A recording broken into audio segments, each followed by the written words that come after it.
As the European Union's new trade deal with Ukraine takes effect, the bloc faces an immediate backlash from within.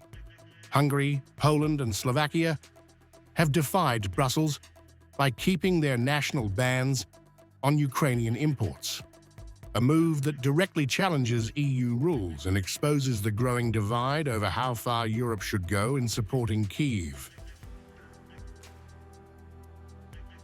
For Budapest, this defiance runs deeper than trade. Prime Minister Viktor Orbán has used the moment to sound a broader alarm that Europe is, in his words, staggering toward war. He accuses Brussels of losing its moral compass and dragging the continent into a spiral of militarization under the banner of solidarity with Ukraine. So, I think Europe today is heading toward war. I feel that European leaders don't perceive that they're playing with fire, and don't perceive that one decision after another, new weapons systems, more money to Ukraine, more soldiers, these are steps that can combine into such a dangerous mixture that will suddenly explode. Orbán's warning comes as the European Commission presses ahead with the new Ukraine trade framework, a deal meant to expand tariff-free access and anchor Kyiv closer to the EU.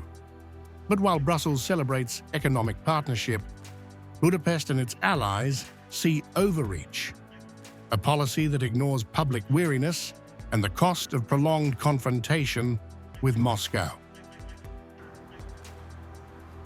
Hungary has repeatedly clashed with the EU over sanctions, aid packages, and now Ukraine's integration.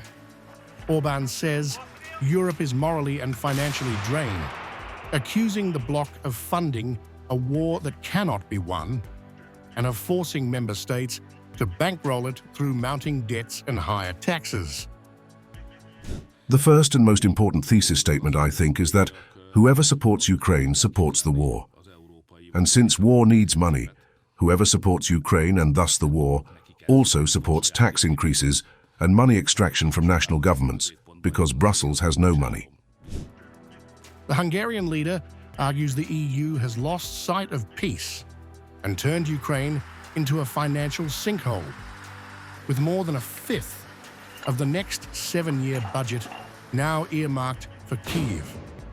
He warns that Brussels is exhausting its economies while escalating a conflict that shows no path to resolution. For Orbán, the answer is simple: step back, not forward. He calls for what he terms peace politics, urging Europe to avoid what he sees as a dangerous slide toward direct confrontation.